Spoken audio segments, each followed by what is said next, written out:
إن الدين عند الله الإسلام. الحمد لله رب العالمين، والصلاة والسلام على سيد الأنبياء والمرسلين وعلى آله وأصحابه أجمعين. أما بعد، فأعوذ بالله من الشيطان الرجيم. بسم الله الرحمن الرحيم.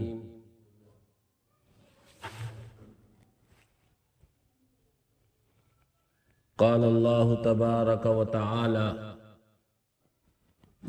إنما المؤمنون الذين آمنوا بالله ورسوله ثم لم يرتابوا وجاهدوا بأموالهم وأنفسهم في سبيل الله أولئك هم الصادقون. وقال عليه الصلاة والسلام: بادروا بالأعمال فتنا كقطع الليل المظلم، يصبح الرجل مؤمنا ويمسي كافرا، أو يمسح الرجل مؤمنا ويصبح كافرا، أو كما قال نبينا صلى الله عليه وسلم. محترم بزرگوں، بھائیوں، اللہ جل جلالہ و عم نوالہ نے پوری انسانیت کی کامیابی اپنے حکموں کو پورا کرنے اور نبی پاک صلی اللہ علیہ وسلم کے طریقوں پر چلنے میں رکھی ہے. حضرت آدم علیہ نبینا وعلیہ السلام سے لے کر اور ہمارے آپ کے پیغمبر جو آخری پیغمبر ہیں حضرت محمد رسول اللہ صلی اللہ علیہ وسلم تک جن بندوں نے اللہ کے حکم کو اور وقت کے نبی کے طریقے کو اپنایا، انہیں اللہ نے دنیا میں بھی کامیاب کیا، سرخروئی عطا فرمائی، اور قیامت میں بھی وہی لوگ کامیاب ہوں گے، سرفراز و سربلند ہوں گے. اور جن بندوں نے اللہ کے حکموں کو ٹھکرایا، اللہ کے بھیجے ہوئے پیغمبروں کے طریقے کا انکار کیا، ان کی مخالفت کی، اللہ نے انہیں دنیا میں بھی ذلیل کیا اور کل قیامت میں بھی وہ رسوا ہوں گے. چاہے وہ نبی کے طریقے کو ٹھکرانے والا، اللہ کے حکم کا انکار کرنے والا خود نبی کا بیٹا ہو یا نبی کی بیوی ہو یا نبی کا کوئی خاندانی.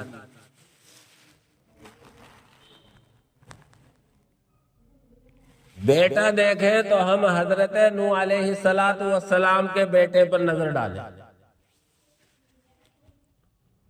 حضرت نوح علیہ السلام قوم کو سمجھاتے رہے یہاں تک کہ 950 سال کا زمانہ بیت گیا،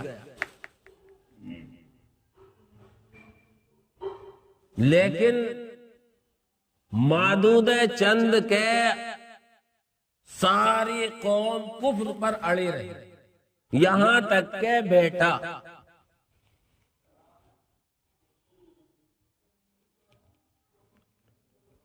باپ کی شفقت اور محبت بیٹے کے لیے جوش مارنے لگی. باپ نے سمجھایا بیٹے کو اور کشتی میں سوار ہونے کو کہا، لیکن بیٹے نے انکار کیا. باپ نے کہا کہ آج پوری دنیا میں سیلاب آئے گا اور اس سیلاب سے صرف وہی بچے گا جو نوح کی کشتی میں سوار ہو جائے گا۔ بیٹے کی نگاہوں میں پہاڑ کی بلندی تھی، اللہ کی قدرت کی طرف اس کی توجہ نہیں تھی۔ وہ کہتا ہے باپ سے قال سآوی الی جبل یعصمنی من الماء۔ باپ کیسی بات کر رہے ہیں، میں تو اس پہاڑ پر چڑھ جاؤں گا اور یہ پہاڑ مجھے پانی سے بچا لے گا۔ باپ کہتا ہے لا عاصم اليوم من امر اللہ، آج اللہ کے حکم سے کوئی نہیں بچا سکتا سوائے اللہ۔ معلوم یہ ہوا کہ اللہ کے حکم کو اگر ٹھکرایا اور وقت کے نبی کے طریقے کو نہیں مانا تو نبی کا بیٹا ہوتے ہوئے بھی ہلاک و برباد ہوگا۔ حضرت لوط علیہ السلام اللہ کے پیغمبر ہیں۔ جن لوگوں نے حضرت لوط علیہ السلام کی بات کو مانا، اللہ کے حکموں کو پورا کیا، اللہ نے انہیں نجات دی۔ لیکن بیوی اپنے شوہر کی مخالفت پر رہی، شوہر کی بات نہ مانی، اللہ کے حکم کو ٹھکرایا، وہ مجرمین میں شامل ہوئی اور اس پر اللہ کا عذاب آیا۔ حضرت رسول اکرم صلی اللہ علیہ وسلم کا چچا ابو لہب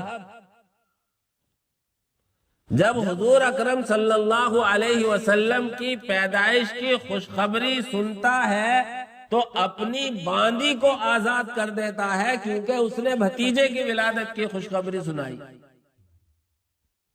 لیکن جب حضور اکرم صلی اللہ علیہ وسلم نے اللہ کے حکموں کو ان پر پیش کیا، اپنے طریقے کو ماننے کی دعوت دی، تو ابو لہب نے مخالفت کی، یہاں تک کہ پورے خاندان کو مخالفت پر آمادہ کر دیا، اور بھتیجے کو اس ملعون نے ایسے الفاظ سے پکارا کہ کوئی غیر کو نہیں پکار سکتا۔ حدیث کی کتابوں میں الفاظ نقل کیے گئے ہیں، وہ ملعون کہتا ہے تبّل لک الہذا جماعتنا، علیاذ باللہ، اللہ کے نبی کو مخاطب کر کے کہہ رہا ہے تیرا ناس ہو، کیا تو نے ہمیں اسی واسطے اکٹھا کیا تھا؟ اللہ رب العزت والجلال نے اس کے جواب میں سورہ تبت یدا ابی لہب پوری نازل کی، اور اللہ نے اپنے پیارے پیغمبر حضرت محمد رسول اللہ صلی اللہ علیہ وسلم کی طرف سے جواب دیا، تبت یدا ابی لہب، ابو لہب ہی کے ہاتھ ٹوٹ گئے، وتب، اور ابو لہب ہلاک ہو گیا، ما اغنا عنہ مالہ وما کسب، نہ اسے اس کا مال کام آیا، نہ اس کا کوئی ہنر کام آیا۔ تو میں نے یہ بات عرض کی کہ آدم علیہ السلام سے لے کر ہمارے اور آپ کے پیارے پیغمبر حضرت محمد رسول اللہ صلی اللہ علیہ وسلم تک جن اللہ کے بندوں نے اللہ کے حکموں کو وقت کے نبی کے مطابق مانا ہے، وقت کے نبی کے طریقے کے مطابق ان کو پورا کیا ہے، اللہ نے انہیں دنیا میں بھی سرخروئی اور عزت عطا فرمائی، اور جن لوگوں نے اللہ کے حکموں کو نہیں مانا، وقت کے نبی کی بات کو ٹھکرایا ہے، مال و دولت ہوتے ہوئے، خاندان کا ہوتے ہوئے، بیٹا ہوتے ہوئے، بیوی ہوتے ہوئے، اللہ نے انہیں ہلاک و برباد کیا۔ اسی طرح حضور اکرم صلی اللہ علیہ وسلم سے لے کر اور رہتی دنیا تک جو لوگ ہمارے آپ کے پیارے پیغمبر حضرت محمد الرسول اللہ صلی اللہ علیہ وسلم کے طریقے کو اپنائیں گے، اللہ کے حکموں کو نبی پاک صلی اللہ علیہ وسلم کے طریقے کے مطابق پورا کریں گے، دنیا میں بھی اللہ انہیں عزت عطا فرمائے گا اور کل قیامت میں بھی انہیں سرخروئی نصیب ہوگی۔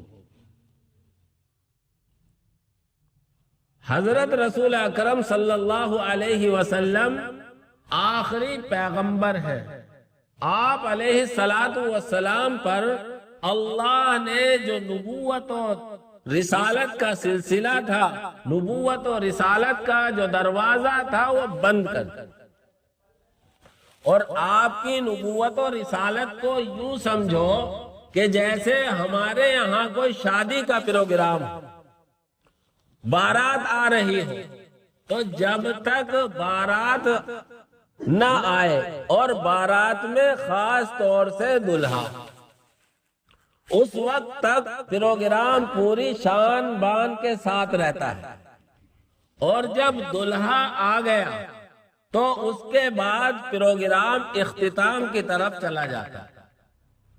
پورے باراتی آ جائیں لیکن دلہا نہ آئے تو ابھی پروگرام نامکمل ہے، جب دلہا آ جائے تو پروگرام مکمل ہو جاتا ہے۔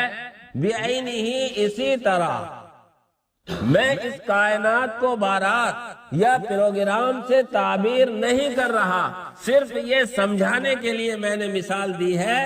اللہ نے یہ پوری کائنات کو سجایا، اس پوری کائنات کو بنایا، اور حضرت آدم علیہ نبینا وعلیہ الصلاۃ والسلام سے یہ سلسلہ شروع کیا، یہاں تک کہ میرے اور آپ کے پیارے پیغمبر حضرت محمد الرسول اللہ صلی اللہ علیہ وسلم جو اس کائنات کی وجہ تھے، جن کے لیے یہ ساری کائنات سجائی اور بنائی گئی تھی، جن کے لیے ساری چیزیں کی گئی تھی، آپ جب تشریف لے آئے تو نبوت و رسالت کا یہ سلسلہ تکمیل کو پہنچ گئے۔ اسی لیے جتنے نبی آتے رہے، ہر آنے والا نبی اپنے بعد والے پیغمبر کے بارے میں خبر دیتا رہا، لیکن جب حضرت رسول اکرم صلی اللہ علیہ وسلم تشریف لے آئے اور حجۃ الوداع جو آپ علیہ الصلاۃ والسلام کی زندگی کا آخری حج ہے، اور اس کے بعد آپ علیہ الصلاۃ والسلام کو دنیا سے پردہ کرنا ہے، آپ کو تشریف لے جانا ہے، تو اس وقت اللہ نے آیت نازل فرمائی، الیوم اکملت لکم دینکم واتممت علیکم نعمتی ورضیت لکم الاسلام دینا۔ یہ جہاں ایک طرح کی خوشخبری تھی، اسی کے ساتھ ساتھ یہ آپ علیہ الصلاۃ والسلام کے دنیا سے جانے کا ایک اعلان بھی تھا۔ خوشخبری تو یوں تھی کہ ابھی تک جو شریعت نامکمل تھی، جو دین ناتمام تھا، آج اس دین کے مکمل ہونے کا اعلان کیا جا رہا ہے۔ اس دین کی تکمیل کو حکیم الاسلام قاری طیب صاحب رحمت اللہ علیہ نے یوں سمجھایا ہے کہ جب بچہ پیدا ہوتا ہے تو پیدا ہونے کے بعد سے اس کی جوانی تک اس کا سائز بڑھتا رہتا ہے، لیکن ایک وقت ایسا آتا ہے کہ اس کا سائز طے ہو جاتا ہے، اتنی اس کی لمبائی رہنی ہے۔ اسی طرح دین حضرت آدم علیہ السلام سے شروع ہوا، اور یہ دین آہستہ آہستہ آہستہ آہستہ پروان چڑھتا رہا، یہاں تک کہ نبی آخر الزمان حضرت محمد الرسول اللہ صلی اللہ علیہ وسلم کی نبوت پر دین کی تکمیل ہو گئی، اور اللہ تبارک و تعالی نے اعلان کر دیا کہ اب جو شریعت، جو دین ابھی تک نامکمل تھا اور اس کی تکمیل کا سلسلہ چلتا چلا آ رہا تھا، اس کی آخری اینٹ حضرت محمد الرسول اللہ صلی اللہ علیہ وسلم تھے۔ آپ تشریف لے آئے، لہذا دین مکمل ہو۔ اسی لیے حضور اکرم صلی اللہ علیہ وسلم نے حجۃ الوداع میں جو خطبہ دیا ہے، اس خطبے میں بہت ساری ہدایات دی ہیں۔ ان میں ایک ہدایت یہ بھی تھی، الا فلیبلغ الشاہد الغائب، یاد رکھو جو تم یہاں پر حاضرین ہو، اب تمہاری یہ ذمہ داری ہے کہ تم غائبین تک اس بات کو، اس دین کو پہنچا دو۔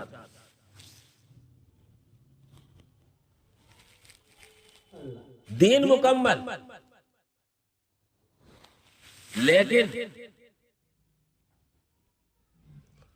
اب حضور اکرم صلی اللہ علیہ وسلم کے جانے کے بعد ہر ایک کو اپنے ایمان کی حفاظت کرنا اور اپنے ایمان کی نگرانی کرنا یہ فرض ہو گئے، اور جو اپنے ایمان کی حفاظت کر لے گا اور اپنا ایمان بچا کر لے جائے گا، وہی دنیا میں بھی کامیاب کہلائے گا اور کل قیامت میں بھی وہی کامیاب کہلائے گا۔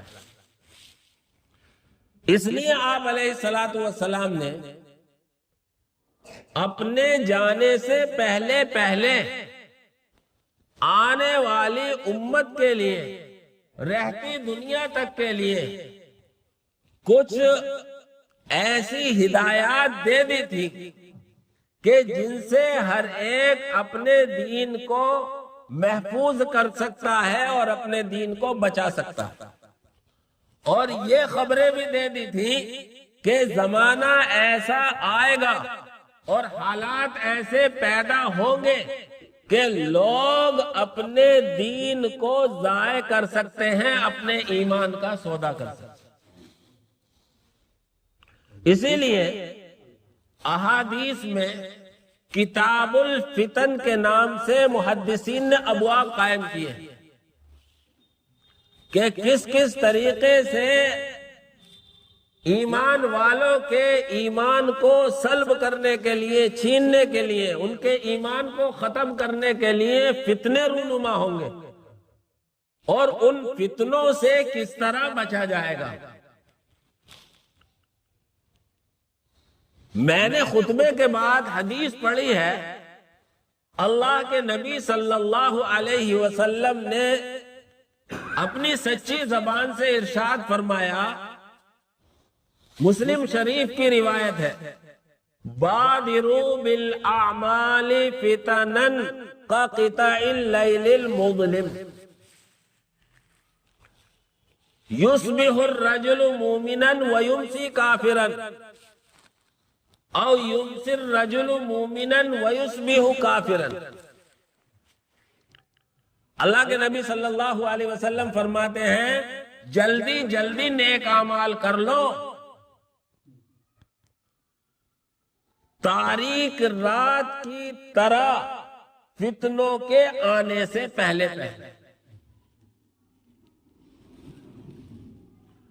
حالات یہ ہوں گے، آدمی صبح میں مومن ہوگا اور شام کو وہ کافر بن جائے گا، شام کو وہ مومن ہوگا، صبح کو وہ کافر بن جائے گا۔ آپ علیہ الصلوۃ والسلام کے اس ارشاد میں آپ غور کیجئے، اللہ کے نبی کہہ رہے ہیں، بادروا بالاعمال فتنا كقطع الليل المظلم، ایسے فتنوں کے رونما ہونے سے پہلے جو تاریک رات کے ٹکڑوں کی طرح ہوں گے۔ جیسے تاریک رات میں آدمی چل رہا ہو، کوئی کام کر رہا ہو، تو کہتے ہیں ہاتھ مارا نہیں دکھائی دے رہا، تو ایسے میں کام کیا ہوگا؟ یعنی اللہ کے نبی صلی اللہ علیہ وسلم یہ کہنا چاہ رہے ہیں کہ دنیا میں ایمان والوں کے ایمان کو چھیننے کے لیے اور ان سے ایمان کو سلب کرنے کے لیے ایسے تاریک رات کی طرح فتنے آئیں گے کہ آدمی کے سمجھ میں نہیں آئے گا کہ میں کروں کیا۔ جیسے اندھیری رات میں سفر کر رہا ہو اور اسے راستہ سمجھ نہ آ رہا ہو تو وہ سوچتا ہے، اے اللہ میں اس وقت کیا کروں۔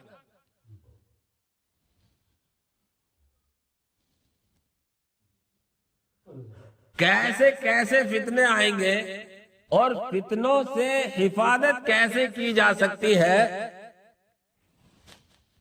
قرآن کریم میں ایک سورت ہے سورۃ الکہف، 15ویں پارے کے آدھے سے شروع ہوتی۔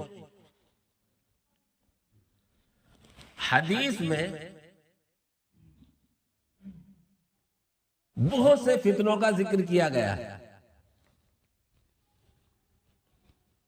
اور بڑے بڑے فتنے ہوں گے۔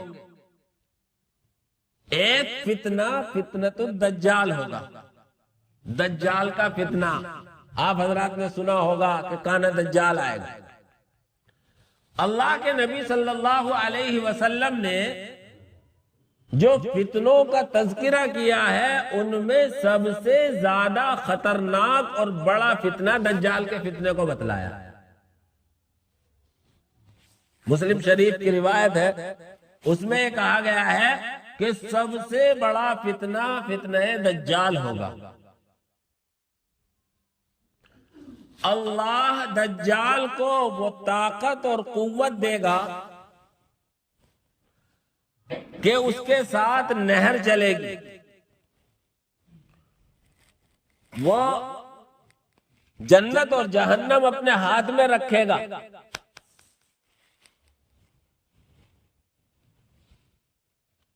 لوگوں کو وہ اپنی طرف مدعو کرے گا، اپنی خدائی کا دعویٰ کرے گا۔ اس کے پیشانی پر کاف فا را لکھا ہوا ہوگا، کفر، کافر۔ جو لوگ اس کی بات کو مان لیں گے، بظاہر ایسا لگے گا کہ یہ کامیاب ہو گئے، اور جو اس کی بات کو انکار کریں گے ان کے بارے میں ایسا لگے گا کہ یہ ناکام ہو گئے۔ اس کے ساتھ جو نہر ہوگی جس میں ایسا لگے گا کہ ٹھنڈا پانی ہے، حدیث میں ہے، اللہ کے نبی فرماتے ہیں وہ اصل جہنم ہوگی۔ اور جو آگ دکھائی دے رہی ہوگی وہ حقیقت جنت ہوگی۔ آدمی ظاہر کی آنکھیں اگر رکھے گا اور اس کا ایمان مضبوط نہیں ہوگا تو اسی کی جنت کو قبول کر لے گا، اور جو ظاہر سے جہنم دیکھ رہی ہوگی اسے انکار کر دے گا۔ ایسا بھی ہوگا کہ وہ ایک آدمی کو قتل کرے گا اور پھر اسے زندہ کر دے گا۔ قتل کرنے سے پہلے اسے دعوت دے گا کہ مجھے خدا کہہ، تو کہے گا تو کافر، تو دجال ہے۔ وہ اسے قتل کرے گا، پھر زندہ کرے گا کہ دیکھ میں نے تجھے قتل کر کے زندہ کر دیا، لہذا اب تو مجھے خدا مان لے۔ وہ کہے گا اب تو مجھے پکا یقین ہو گیا کہ تو دجال۔ دوبارہ سے اسے قتل کرنا چاہے گا تو قتل نہیں کرے گا۔ لمبا واقعہ ہے، حدیث میں نے مختصر طور پہ بیان کیا۔ اصل مجھے بیان کرنا ہے کہ فتنوں سے بچنا کیسے۔ تو اللہ کے نبی صلی اللہ علیہ وسلم نے دجال کے فتنے کا ذکر کیا اور بہت بڑا فتنہ اس کو بتلایا۔ لیکن حدیث میں یہ آتا ہے کہ جو شخص جمعے کے دن سورہ کہف کی تلاوت کرے گا وہ ہر طرح کے فتنے سے محفوظ رہے گا، یہاں تک کہ اگر دجال بھی آ گیا تو دجال کے فتنے سے بھی وہ محفوظ رہے گا۔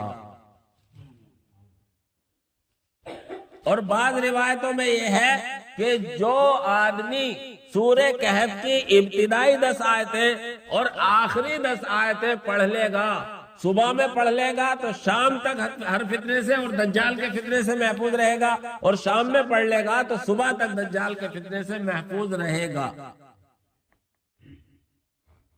یہ سورہ کہف کی فضیلت ہے۔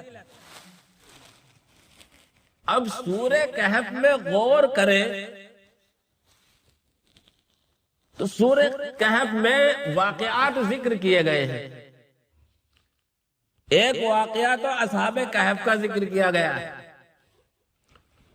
دوسرا واقعہ 2 دوستوں کا ذکر کیا گیا ہے، تیسرا واقعہ حضرت موسیٰ علیہ السلام کا ذکر کیا گیا ہے، چوتھا واقعہ ذوالقرنین کا ذکر کیا گیا ہے۔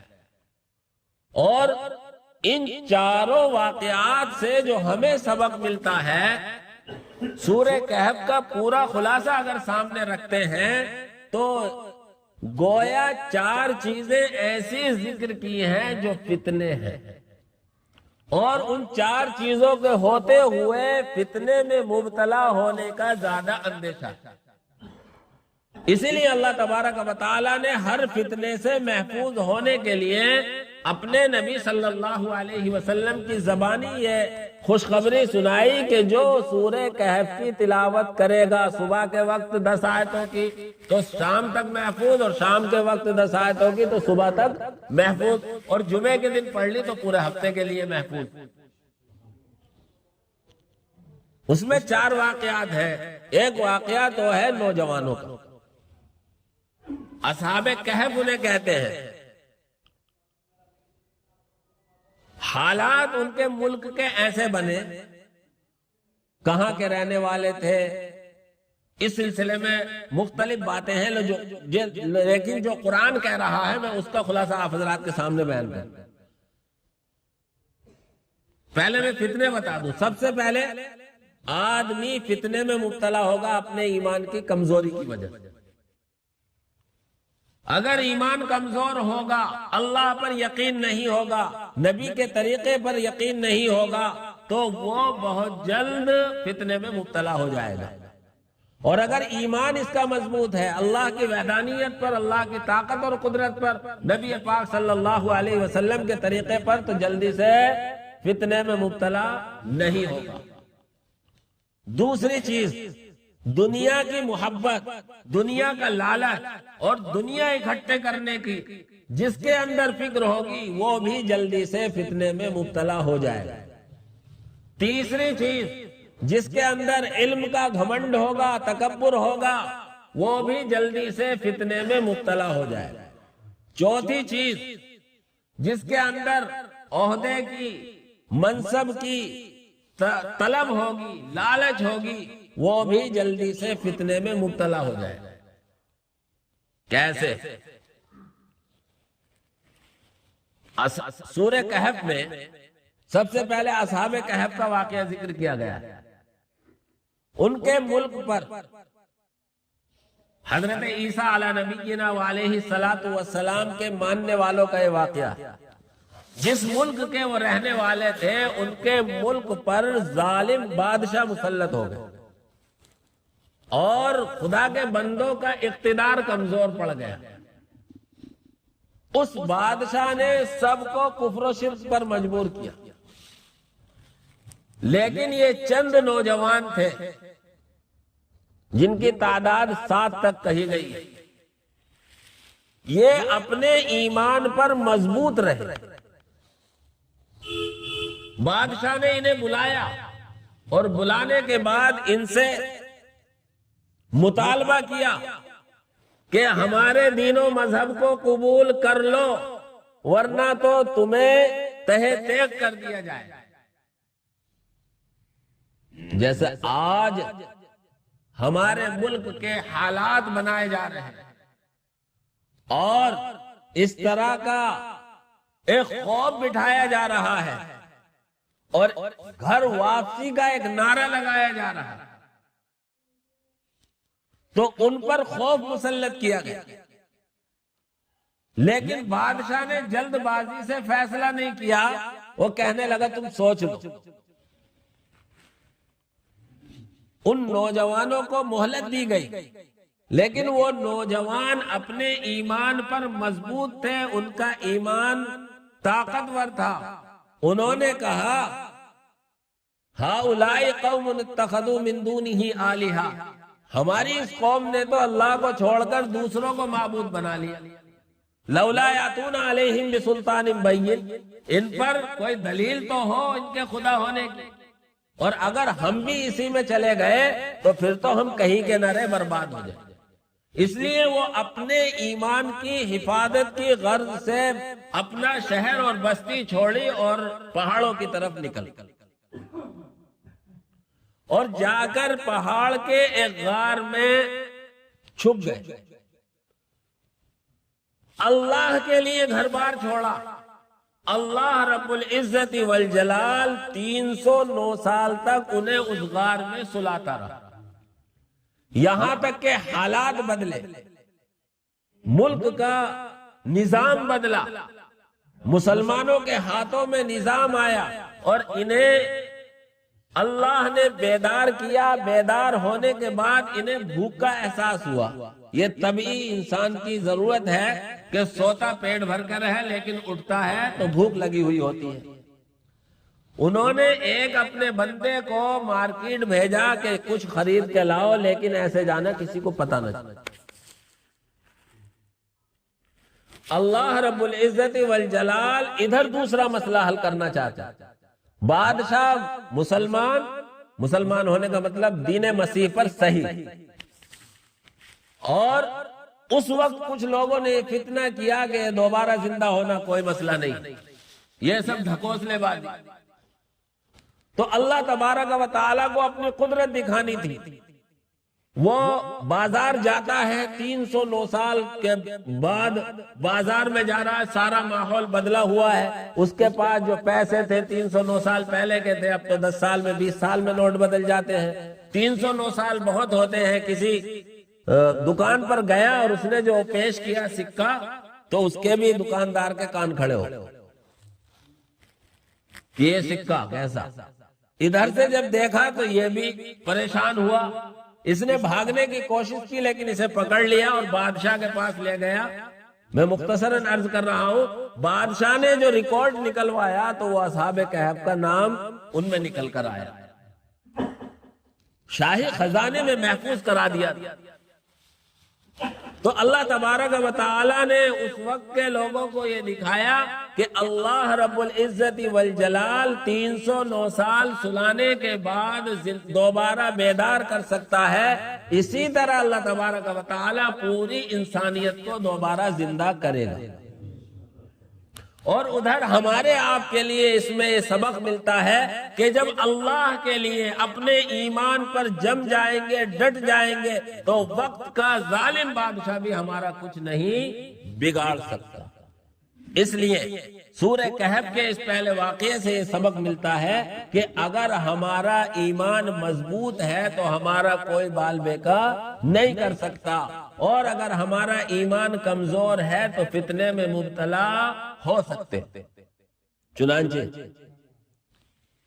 کتنی ہماری بہنیں، کتنی ہماری بیٹیاں جن کے ایمان کی صحیح تربیت نہیں ہوئی، جن کے عقیدے کو صحیح سے نہیں تیار کیا گیا، آج وہ غیروں کے ہاتھ میں، غیروں کی گود میں جا کر بیٹھ رہی ہیں۔ اس کی بڑی وجہ ایمان و عقیدے کا صحیح نہ ہونا۔ دوسرا فتنہ، دنیا اور مال کی محبت۔ دوسرا واقعہ سورہ کہف میں ذکر کیا گیا، دو آدمیوں کا، دو آپس میں دوست تھے، ایک اللہ کو مانتا تھا اور دوسرا اللہ کو نہیں مانتا تھا۔ ایک مرتبہ ایمان والا اس کے پاس گیا ملنے کے لیے، خیر خبر پوچھی تو وہ شیخی باز تھا، اسے دنیا کی محبت تھی، دنیا کا لالچ تھا، اور شیخی باز ہوتے ہیں اپنے کارنامے، یہ میرا باغ ہے، یہ ہے، یہ ہے، یہ ہے، اور میں سمجھتا ہوں کبھی میری شان بان ایسی ہی رہے گی، کبھی ختم نہیں ہوگی۔ ایک ایمان والے کا کام ہے غلط راستے پر کوئی جا رہا ہے تو اس کی صحیح رہنمائی کرنا۔ اس ایمان والے نے کہا بھئی ایسا مت کہو، باغ میں جا رہے ہو ماشاءاللہ کہہ لو، اللہ کا دیا ہوا ہے۔ ارے یہ تو ہو ہی نہیں سکتا، لیکن اگر میں مرا بھی دوبارہ تو وہاں بھی مجھے سب کچھ ملے گا۔ یہی باتیں چل رہی تھی۔ اللہ رب العزت والجلال کو اس کی شیخی کی باتیں پسند نہیں آئیں، اور ایسا طوفان آیا کہ اس کا باغ سارا جل کر راکھ ہو۔ اب کفے افسوس ملنے لگا اور کہنے لگا کاش۔ اللہ کہتا ہے اس کے کوئی حمایتی نہیں آیا، اس کا کوئی مددگار نہیں آیا۔ اس لیے دوسری بات یہ معلوم ہوئی کہ مال اور دنیا کی محبت، دنیا کی حرص، یہ بھی فتنے میں مبتلا ہونے کا ذریعہ ہے۔ اللہ کی نعمت ہے بہت بڑی مال، اگر مال کا صحیح استعمال ہے تو اللہ کے نبی صلی اللہ علیہ وسلم نے قابل رشک بتلایا۔ عشرائے مبشرہ جو 10 صحابہ ہیں جن کے ایک مجلس میں جنتی ہونے کی اللہ کے نبی صلی اللہ علیہ وسلم نے بشارت دی، ان میں سے 6 ایسے ہیں جو اس وقت کے کروڑ پتی تھے۔ تو مال ہونا بری چیز نہیں ہے، مال کی حرص، مال کا لالچ اور مال ہی کی سوچنا اور مال کا بھوت ایسا سوار ہوا کہ اللہ کی وحدانیت کو، اللہ کی طاقت کو، اللہ کی قدرت کو بھلا بیٹھا، تو یہ بھی فتنے میں مبتلا ہونے کا ذریعہ ہے۔ اور تیسری چیز علم کا گھمنڈ، تکبر، یہ بھی فتنے میں مبتلا ہونے کا ذریعہ۔ تیسرا واقعہ حضرت موسیٰ علیہ نبینا وعلیہ الصلاۃ والسلام کا بیان کیا گیا ہے۔ حضرت موسیٰ علیہ الصلاۃ والسلام اپنی قوم میں ایک مرتبہ تقریر کر رہے تھے۔ تقریر سے فارغ ہوئے تو بہت سے لوگ سوال ایسے کر لیتے ہیں۔ ان میں سے ایک آدمی نے سوال کیا کہ موسیٰ یہ بتاؤ کہ اس وقت کا سب سے بڑا عالم کون ہے؟ موسیٰ علیہ السلام وقت کے نبی ہیں اور نبی سے بڑھ کر کوئی عالم نہیں ہو سکتا۔ حضرت موسیٰ علیہ السلام نے جواب مطلق دے دیا، میں۔ اور ایک ضابطہ ہے، حسنات الابرار سیئات المقربین، جو نیک لوگوں کی نیکیاں ہوتی ہیں وہ قریب والوں کے گناہ شمار ہوتے ہیں۔ حضرت موسیٰ علیہ السلام اللہ کے پیغمبر ہیں، نبی ہیں، ان کے لیے مناسب نہیں تھا کہ وہ مطلق جواب دیتے، بلکہ اس کا علم اللہ کو سونپا جائے۔ چنانچہ امام بخاری رحمۃ اللہ علیہ نے ایک باب اسی بات پر قائم کیا ہے کہ جب کسی سے سوال کسی چیز کے بارے میں کیا جائے تو وہ علم کو اللہ کو سونپ دے کہ بھئی اللہ جانتا ہے۔ حضرت موسیٰ علیہ السلام کا یہ مطلق جواب اللہ کو پسند نہیں آیا۔ اللہ تبارک و تعالی نے حضرت موسیٰ علیہ السلام کے پاس وحی بھیجی کہ نہیں، ہمارا ایک بندہ ہے جو مجمع البحرین پر ملے گا، وہ بہت بڑا عالم ہے۔ حضرت موسیٰ علیہ السلام نے تکبر اور گھمنڈ نہیں کیا تھا، انہوں نے بس مطلق جواب دے دیا۔ لیکن اللہ رب العزت والجلال کی طرف سے موسیٰ علیہ السلام کے پاس یہ پیغام آ جانا کہ ہمارا فلاں بندہ بڑا عالم ہے، یہ مجھے اور آپ کو سبق دے رہا ہے کہ کبھی علم پر گھمنڈ اور تکبر مت کرنا۔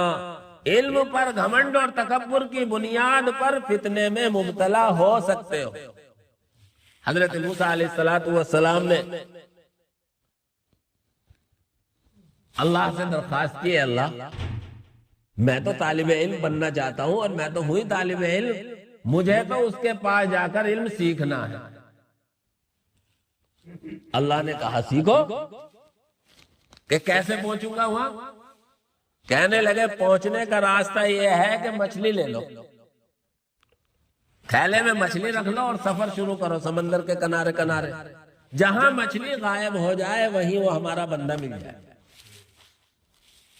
چنانچہ حضرت موسیٰ علیہ السلام کی طلب سچی تھی، اپنے خادم حضرت یوشع کو لیا ساتھ میں اور کہا بھائی سفر کرنا ہے اور سفر کی انتہا کچھ نہیں ہے، چلتے رہنا ہے یہاں تک کہ منزل مقصود پر پہنچ جائیں۔ چلے، ایک دن چلے، دوسرے دن آرام کیا، تو آرام جب کیا تو حضرت موسیٰ سو گئے ایک پتھر سے ٹیک لگا کر۔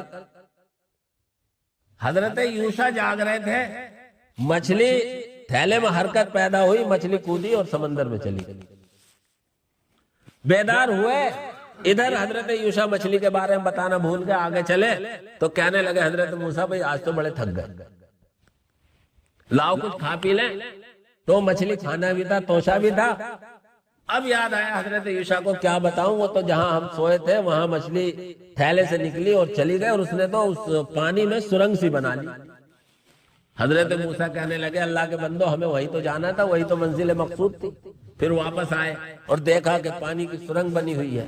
بعض روایتوں میں تو یہ ہے کہ پانی میں ہی راستہ اور سرنگ سے بن گئی، اور بعض روایتوں میں یہ ہے کہ پانی سے الگ تھے وہ. بہرحال پانی کی سرنگ میں گئے تو ایک سفید پوش آدمی لیٹا ہوا ہے، سفید چادر تانے ہوئے. حضرت موسیٰ نے کہا السلام علیکم. وہ کہنے لگے یہاں کون ہے سلام کرنے والا؟ کہا موسیٰ ہوں. کہیں جائے آدمی اور کوئی تعارف پوچھے تو نام بتانا چاہیے. جیسے دروازے پہ دروازہ کھٹکھٹایا، اندر سے آواز آئی کون؟ تو کہا میں. تو میں نہیں کہنا چاہیے. اللہ کے نبی صلی اللہ علیہ وسلم نے کہا کہ یہ میں کیا انا کیا چیز ہے؟ اپنا نام بتایا آدمی. حضرت موسیٰ نے نام بتایا تو وہ کہنے لگے کیا موسیٰ بنی اسرائیل؟ کہ ہاں موسیٰ بنی اسرائیل. کہ کیسے آنا ہوا؟ کہ آپ کے مدرسے میں داخلہ لینا. میں نے تعبیر کیا ہے یعنی آپ کے پاس ہمیں پڑھنا ہے، آپ کو اللہ نے جو علم عطا کیا ہے وہ مجھے سیکھنا. حضرت خضر تھے یہ بندے. حضرت خضر کہنے لگے کہ بھئی تم ہمارے ساتھ نہیں رہ سکتے. اِنَّكَ لَن تَسْتَطِيعَ مَعِيَ صَبْرًا. حضرت موسیٰ نے کہا سچی طلب تھی کہ آپ کی ہر شرط منظور ہے، رہوں گا آپ کے ساتھ. حضرت موسیٰ علیہ السلام نے جب شرط منظور کر لی تو حضرت خضر نے کہا تھا کہ بس جو میں کچھ کروں اسے کرتا رہنے دینا، تمہیں ایسا سوال نہیں کرنا کیوں کر رہے ہو، کیوں کیا، کسی طرح کا کوئی سوال نہیں کرنا. میں اپنی طرف سے کوئی بات بیان کر دوں الگ بات. حضرت موسیٰ علیہ السلام نے شرط منظور کی اور وہ پھر سفر ہوا ہے. وقت تنگ ہے، انشاءاللہ کبھی کسی اور وقت میں. بہرحال تیسرا جو فتنے میں مبتلا ہونے کا ذریعہ ہو سکتا ہے علمی تکبر اور گھمنڈ. اور چوتھا واقعہ حضرت ذوالقرنین کا ہے. حضرت ذوالقرنین ان بادشاہوں میں سے ہیں جنہوں نے پوری دنیا پر حکومت کی. 4 بادشاہ ایسے گزرے ہیں، 2 مسلم اور 2 کافر. ان میں ایک حضرت ذوالقرنین ہیں، نام کے بارے میں بہت اختلاف ہے، اور دوسرے حضرت سلیمان علیہ السلام. ذوالقرنین نے مشرق کا بھی مغرب کا سفر کیا، مشرق کا سفر کیا، پھر ایک اور کونے کا سفر کیا. دنیا کے 3 بڑے بڑے حصوں کے سفر کیے ہیں. تو یہ 4 واقعے جو قرآن کریم میں سورہ کہف میں ذکر کیے گئے ہیں، ان سے یہ سبق ملتا ہے. اور مفسرین نے یہ لکھا ہے کہ اللہ کے نبی صلی اللہ علیہ وسلم نے جو یہ کہا ہے کہ جو سورہ کہف کی جمعے کے دن تلاوت کر لے گا وہ فتنوں سے محفوظ ہو جائے گا 1 ہفتے کے لیے. اور جو صبح میں 10 آیتیں پڑھ لے شام تک فتنوں سے محفوظ، اور جو شام میں 10 آیتیں پڑھ لے وہ صبح تک فتنوں سے محفوظ. اس حدیث کو سامنے رکھ کر مفسرین سورہ کہف کا یہ خلاصہ نکالتے ہیں کہ یہ 4 چیزیں ایسی ہیں جو فتنوں میں مبتلا ہونے کا ذریعہ ہیں. سب سے پہلی چیز ایمان کی کمزوری، دوسری چیز مال اور دولت اور دنیا کی حرص اور محبت، تیسری علم کا گھمنڈ اور اس کا تکبر، اور چوتھا عہدہ اور منصب کا لالچ. یہ 4 چیزیں فتنوں میں مبتلا ہونے کا ذریعہ ہیں. اس لیے اللہ کے نبی صلی اللہ علیہ وسلم نے سب سے پہلا طریقہ فتنوں سے بچنے کا یہ بتلایا کہ سورہ کہف کی 10 آیتیں شروع کی اور آخر کی 10 آیتیں صبح و شام پڑھ لیا کرو. جمعے کے دن پوری سورت کی تلاوت کر لیا کرو تاکہ پورے ہفتے کے لیے فتنوں سے محفوظ ہو جائیں. اور دوسرا طریقہ فتنوں سے بچنے کا یہ ہے جو مسلم شریف کی میں نے روایت پڑھی. اللہ کے نبی صلی اللہ علیہ وسلم فرماتے ہیں بادروا بالاعمال فتنا، فتنوں کے رونما ہونے سے پہلے اچھے اعمال جلدی کرو. کقطع اللیل المظلم، تاریک رات کی طرح. جیسے تسبیح ہوتی ہے نا، اگر تسبیح کا دھاگا ٹوٹ جائے تو پھر کوئی دانہ دھاگے کے اندر رکنے کا نام نہیں لے گا، بلکہ پورے دانے نکل کر ہوش لیں گے۔ اسی طرح اللہ کے نبی صلی اللہ علیہ وسلم یہ بیان فرما رہے ہیں کہ اعمال میں جلدی جلدی کر لو تاکہ تم فتنوں کے آنے سے پہلے اپنے ایمان کو فتنوں سے محفوظ کر سکو، کیونکہ فتنے ایسے آئیں گے کہ آدمی سمجھ نہیں پائے گا کہ ایسے حالات میں کدھر جاؤں۔ یصبح الرجل مومنا ویمسی کافرا، صبح کو آدمی ایمان والا دکھائی دے گا اور شام کو وہ کافر اور منکر ہو جائے گا، شام کو وہ ایمان والا دکھائی دے گا اور صبح کو وہ منکر اور کافر ہو جائے گا۔ تو دوسرا بچاؤ فتنوں سے یہ ہے کہ ہم نیک اعمال پر لگ جائیں، نیک اعمال کرنے والے بن جائیں۔ اور تیسرا طریقہ مشکات شریف میں روایت ہے، اللہ کے نبی صلی اللہ علیہ وسلم نے فرمایا علیک بتلاوت القرآن، علیک بتلاوت القرآن، ہر ایک ایمان والا اپنے لیے قرآن کریم کی تلاوت کو لازم کر لے۔ ہر ایک ایمان والا اپنے لیے قرآن کریم کی تلاوت کو لازم کر لے۔ اگر یہ قرآن کریم کی تلاوت کا معمول رکھے گا تب بھی یہ فتنوں سے محفوظ رہے گا۔ اور اللہ کے نبی صلی اللہ علیہ وسلم نے تو فرمایا ہے کہ جس کے دل میں قرآن کی ایک آیت یا ایک سورت بھی نہ ہو تو وہ ایسا ہے جیسے ویران گھر، اور ویران گھر میں مشہور فارسی کا مقولہ ہے خانہ خالی رات دیو بھی گیرت، خالی گھر میں تو بھوت پریت ہی رہنا شروع کر دیتے ہیں۔ اس لیے کہتے ہیں نا کہ گھر خالی نہیں رہنا چاہیے، گھر کی آبادی کے لیے ضروری ہے کہ اس میں کوئی نہ کوئی رہے۔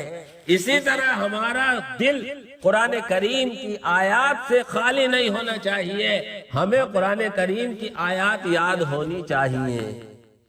اس لیے اللہ کے نبی صلی اللہ علیہ وسلم نے فرمایا علیک بتلاوت القرآن، تم پر قرآن کریم کی تلاوت لازم ہے۔ اب جبھی تو آدمی قرآن پڑھے گا جب وہ پڑھا ہوا ہوگا۔ اس لیے ہم سب کے لیے ضروری ہے کہ ہم قرآن کریم کو سیکھیں، کم از کم اتنا قرآن تو ہمیں آتا ہو کہ اگر ہم 4 رکعت کی نیت باندھ لیں تو 4 سورتیں الگ الگ رکعت میں الگ الگ پڑھ لیں۔ اور تیسرا طریقہ ایک دوسری حدیث میں اللہ کے نبی صلی اللہ علیہ وسلم نے فتنوں کی حفاظت کا بیان کیا، ترمذی شریف کی روایت ہے، اللہ کے نبی صلی اللہ علیہ وسلم کہتے ہیں املک علیک لسانک، سب سے پہلا اپنی زبان پر کنٹرول کر۔ اللہ کے نبی صلی اللہ علیہ وسلم کی باتیں جوامع الکلم، الفاظ کم معنی بہت لیے ہوئے ہوتی ہیں۔ فتنوں سے حفاظت کا تیسرا طریقہ یہ ہے املک علیک لسانک، اپنی زبان پر کنٹرول کر۔ یہی ایک زبان ہے جو 2 فردوں میں، 2 خاندانوں میں، 2 بستیوں میں، 2 علاقوں میں آپس میں جنگ اور لڑائی کرا دیتی۔ اس لیے دوسری حدیث میں اللہ کے نبی نے فرمایا کہ جب صبح ہوتی ہے تو بدن کے سارے اعضاء زبان کے سامنے ہاتھ جوڑ کر کھڑے ہو جاتے اور اس سے درخواست کرتے ہیں کہ خدارا تو ٹھیک ٹھیک چلیو، اگر تو ٹھیک ٹھیک چلی تو ہم محفوظ، اور اگر تو ٹھیک نہیں چلی تو 32 باڈی گارڈ کے اندر اور ہم پر آ۔ اللہ کی طرف سے دیکھیے قدرت، اللہ نے اس زبان کی بناوٹ ایسی رکھی ہے کہ 32 دانتوں کے بیچ میں رکھی ہے،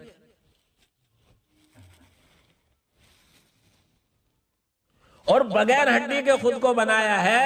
اس سے اشارہ یہ ملتا ہے کہ یہ زبان جیسے بغیر ہڈی کے نرم ہے، ایسی نرم چلنی چاہیے۔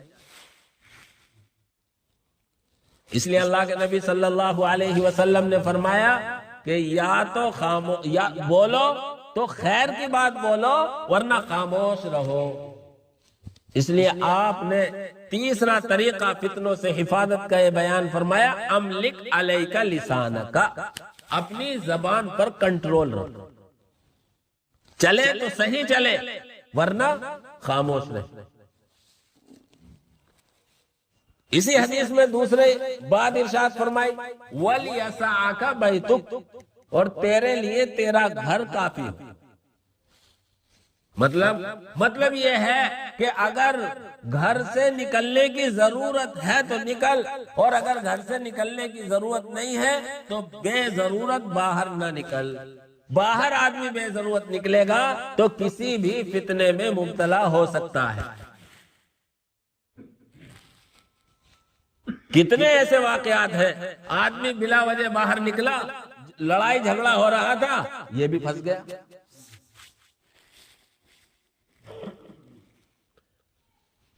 15-20 سال کی بات ہو گئی، یہاں کوئی کنویں میں دب گیا تھا، بالاناگر کا ایک جاٹو، اور جاٹووں کا جو اکٹھا جمگٹا ہوا تو کار پھونک دی پولیس کی، اور پھر جو پکڑ دھکڑ ہوئی تو ہمارے ہی بھدورے کے کچھ مسلمان لڑکے مندر پر ادھر گراؤنڈ ہے وہاں کھیل رہے تھے، اور پولیس آئی لے گئی بھر کے۔ 10-10, 20-20 ہزار رہ کے چھوڑے۔ ایک کے گھر والوں نے کہا کون 10,000 روپے دے گا، اسے چھوڑ دیا، 3 مہینے کی جیل میں رہ کے آیا۔ اب تک میری بات ہوئی تھی، کیس چل گیا۔ ابھی اجھاری میں ایک کیس ہوا، سب کو شاید معلوم ہوگا، کچھ لوگ مٹھائی کھانے چلے گئے، کیمرے کی نظر میں آ گئے، پتہ نہیں 4 مہینے جماعت میں جانا تو بہت بھاری پڑتا، پتہ نہیں کتنے مہینے لگے۔ اللہ کے نبی صلی اللہ علیہ وسلم کی حدیث کو سمجھانے کے لیے 2 واقعے میں نے آپ کے سامنے ذکر کیے ہیں۔ اللہ کے نبی کہہ رہے ہیں وَلْيَسَعَكَ بَيْتُكَ، تجھے تیرا گھر کافی ہونا چاہیے، مطلب بلا ضرورت گھر سے باہر نہ نکلے۔ اور تیسری بات ارشاد فرمائے وَابْكِ عَلَىٰ خَطِيئَتِكَ، اور رب کے سامنے اپنے گناہوں پر روتا رہے۔ میرے بھائیوں، میری ساری بات کا خلاصہ یہ ہے کہ اللہ کے نبی صلی اللہ علیہ وسلم کے بیان کے مطابق فتنے آئیں گے، فتنوں میں مبتلا ہونے کا اندیشہ اور ڈر ہوگا۔ ان فتنوں سے حفاظت کے لیے ہم یہ طریقے اختیار کریں، ہم سورہ کہف کی تلاوت کا معمول بنائیں اور نیک اعمال میں لگیں اور اپنی زبان کو کنٹرول کریں اور بلا ضرورت گھر سے نہ نکلیں، اپنے گناہوں پر روتے رہیں، تو پھر ہم اپنے ایمان کو بچا کر اللہ رب العزت والجلال کے دربار میں حاضر ہوں گے۔ میرے بھائیوں، یہ ہماری تبلیغی جماعت کی جو نقل و حرکت ہے اور اس کی جو ساری محنت ہے، کبھی جوڑ، کبھی گشت، اور کبھی بات، اور کبھی تعلیم، اور کبھی کچھ اور کبھی کچھ، یہ سب کا مقصود بھی یہی ہے کہ امت مسلمہ فتنوں سے بچ کر اپنی زندگی صحیح رخ پر گزارنے لگے اور اپنے اعمال درست کر لے اور اللہ کے نبی صلی اللہ علیہ وسلم کے طریقے کے مطابق اللہ کے حکموں کو پورا کرنے والی بن جائے۔ ان سب کا مقصود یہی ہے، اس کے علاوہ کچھ نہیں۔ اگر کوئی کسی اور مقصد سے، کسی اور نیت سے لگ رہا ہے تو اسے کامیابی ہاتھ نہیں آئے۔ اس لیے میرے بھائیوں، باتیں بہت ہو سکتی ہیں، باتیں بہت سنائی جا سکتی ہیں، لیکن اصل یہ ہے کہ ہم ان باتوں کو سمجھ کر فتنوں سے بچنے کے جو راستے ہیں ان پر آ جائیں، اور ان پر آنے کے لیے ضروری ہے کہ ہم صحیح راستے کو سمجھیں، صحیح راستے کو سیکھیں اور اس صحیح راستے کے مطابق زندگی گزاریں۔ یہ تو 1400 سال کے بعد کا زمانہ ہے۔ اللہ کے نبی صلی اللہ علیہ وسلم کی پیشین گوئیاں حرف بحرف صحیح ہونی ہے، ان میں ذرہ برابر تبدیلی نہیں ہو سکتی ہے۔ اس لیے اب ہمارے لیے ضروری ہے کہ ہم ان فتنوں سے کیسے بچائیں، اپنے ایمان کو کیسے مضبوط کریں، ان اسباب کو اختیار کریں۔ ہم ایمان کو بچا لیں، یہی ہماری کامیابی ہے۔ بخاری شریف میں تو یہاں تک اشارہ ہے، اللہ کے نبی صلی اللہ علیہ وسلم نے فرمایا ایک زمانہ وہ آئے گا، ایک زمانہ وہ آئے گا کہ انسان کے لیے اس کی بکریاں سب سے بہترین مال ہوں گی۔ وہ ان بکریوں کو لے کر کہیں جنگلوں میں چلا جائے گا یا پہاڑوں پر چلا جائے گا اور وہ اپنے دین کو بچانے کے لیے بھاگا تھا۔ پچھلے زمانے کو، کورونا کے زمانے کو آپ یاد کریں، شہروں میں رہنے والوں نے کان پکڑ لیے، انہوں نے اپنے فیصلے بدل لیے کہ شہروں میں گھر ہو لیکن اپنی حفاظت کے لیے گاؤں دیہاتوں میں بھی گھر ہونے چاہیے۔ اللہ کے نبی صلی اللہ علیہ وسلم کی ایک ایک بات سچ ہو کر رہے گی۔ مال کھاتوں میں ہوتے ہوئے، پیسوں کا ہوتے ہوئے، لیکن وہ کچھ کام نہیں کر رہا تھا۔ آج بھی جائیں آپ بینک میں چلے جائیے، کبھی کنیکٹیویٹی نہیں ہے، کبھی نیٹ ورک نہیں ہے، آپ کا مال ہوتے ہوئے آپ لائن میں کھڑے ہوں گے، آپ کو مال نہیں ملے گا۔ اللہ کے نبی صلی اللہ علیہ وسلم نے اس لیے فرمایا خیر مال غنم یتبع بها شعف الجبال ومواقع القطر، سب سے بہترین مال وہ ہوگا جو اس کے ساتھ بکریاں ہوں گی۔ بکریوں کی مراد صرف بکری نہیں، کوئی اس طرح کا مال ہوگا تو اسے لے کر اپنی ضرورت پورا کرے گا۔ اور دیکھنے میں آیا کہ دودھ ہے، اس کے ذریعے سے آدمی اپنی ضرورت پوری کرتا ہے، غذا ہے، اور اسے ضرورت پڑنے پر کاٹ کر بھی کھا سکتا ہے۔ اس لیے میرے بھائیوں، اپنے ایمان کی ہم سب کو حفاظت کرنا انتہائی ضروری ہے۔ حالات اچھے نہیں دکھائی دے رہے ہیں، لیکن جو ایمان پر ڈٹ گئے، آج مٹھی بھر جماعت نے ہوا نکال دی سپر پاور طاقت کی، اعلیٰ ٹیکنالوجی کی، اور ہماری ایسی یہ ہے اور ایسی یہ ہے، سب کی اللہ رب العزت والجلال نے ہوا نکال دی چند مٹھی جماعت نے، اور اللہ انہیں ان کے ایمان کی بنیاد پر چلا رہا ہے۔ اور انشاءاللہ وہ وقت جلد آئے گا کہ اللہ تبارک و تعالی کامیابی اور کامرانی کے ساتھ انہیں اللہ رب العزت پوری دنیا میں سرخرو کرے گا، اور اللہ تبارک و تعالی ان کی قربانیوں کو قبول فرمائے گا۔ اس لیے میرے بھائیوں، ہمارے ملک کے بھی حالات اچھے نہیں ہیں، اس لیے ہمیں اپنے ایمان کی، اپنے نسلوں کی ایمان کی حفاظت کی پوری کوشش کرنی۔ اللہ اللہ اللہ